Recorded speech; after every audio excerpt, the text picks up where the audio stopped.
Hello again and welcome back to Pete's Model Car Customs. I'm here with an update on a bit of a late update on my small scale group build hosted by Shawn and BG. Links in the description, etc.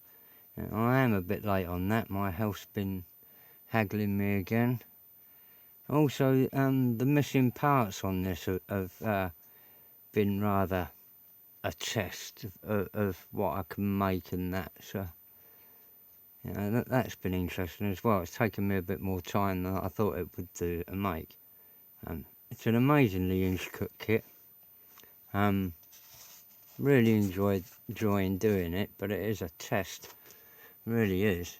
It's so fiddly.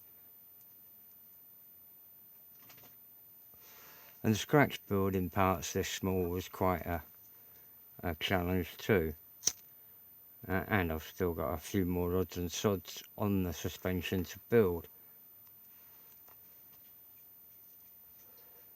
I've converted 2 wheels from a Hella Jeep and also stolen the steering wheel. On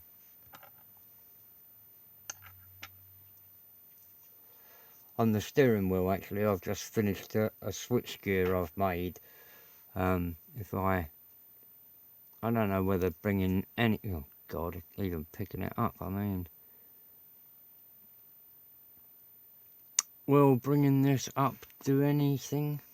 I'll just take it all out of focus. Let's try again.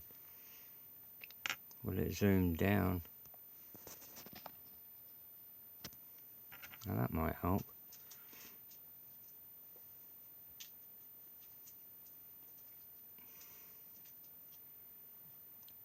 On there, I've just it's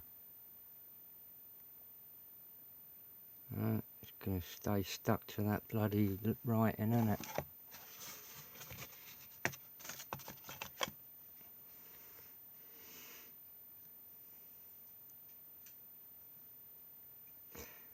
On the stem of the it's not going to have it at all, is it? It just wants to focus at the back there.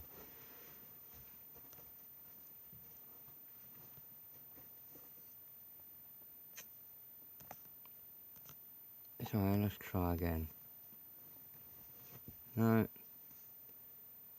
So I've made a slice of styrene with a hole drilled in it, then trimmed it all down. I can just see it there as the white patch is sprue, and then added 2 stretched sprue levers to that. Let's try bringing that back out again. Oops, wrong way. I've also there's a few blemishes on the fenders, so I've cleaned them up and then added a new beading round the lower lips of those on all 4. There were sort of minor blemishes, so I went all the way around with the same size of stretched sprue. I've made mounting points for the rear shocks, rear springs, because in the kit there really aren't any on. Will this come up any better with it being a larger object?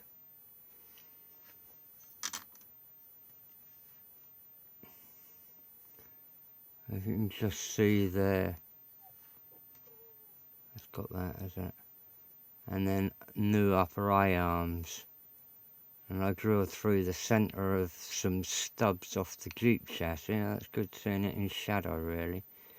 There's a couple of details added to the A-arms. And a pin through the light green Jeep parts. The leaf spring come from an Airfix truck, but I'm not quite sure which one.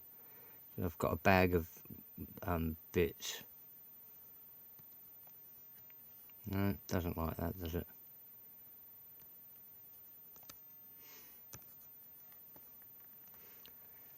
So making those parts was really hard, and then getting it all lined up again. I've put in a slight angle of the dangle to my wheels going a bit, you know. I've added tread to the wheels as well. I don't know whether this is going to come up at all. Maybe you can hear it. And there it is, sort of slightly, isn't it? There we go. Tread pattern on the wheels. And that was using the finest etched saw blade I've found in my bin of. These should look sort of like Firestone Supremes with quite a, you know. And then I've added a punch disc to make a hubcap.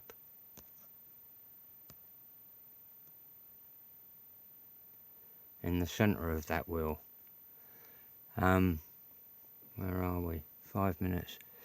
What else is there? Everything is so. I've got the bumpers still to paint. The seats for the driver and passenger are really quite nice with a padded side, you know, so they're sort of like a bucket seat. The rear seat's just 2 panels gone together. Yeah, I'll just texture that a little bit. What else was a chore? I've made up this little jig of sprue pieces because I want to mount things to it to then mount again and to be able to spray it all up. I think that's more or less it. Oh yeah, that was it. On this piece of stock styrene now, I've got 2 different slots. They're dimensions. I'm trying to work out the depth of roof cut. And bear with me a second. Those 2 slots were the widths of these 2 saw blades. So if I use these 2 saw blades, one's 1 millimetre, one's 1/2 millimetre, that gives, and use both of them, like make 2 cuts in this part. One down here is going to be the millimetre saw, like down the bottom is going to be 1 millimetre, and up the top 1/2 millimetre. And I'll cut that out of the way for the moment. On the other side, you can see there's hinge detail there and there. Well, I hope you can see just about. So I want to cut with my X-Acto saw above there and bring that pillar down a bit. Cut that at 45 degrees to get it out of the way for the moment. Cut another cut there, there, there and there with the hacksaw. There, there, there, and not worry for the moment on the 1/2 inch cut on that one, because I think it'll have to tilt back and just be trimmed to suit. There's also this part which goes into the front windscreen, so it gives you another part of windscreen pillar to deal with around the front. I must admit I've been working out my maths on this and, you know, doing little drawings, because, and see there, please go into focus because I haven't got a third hand.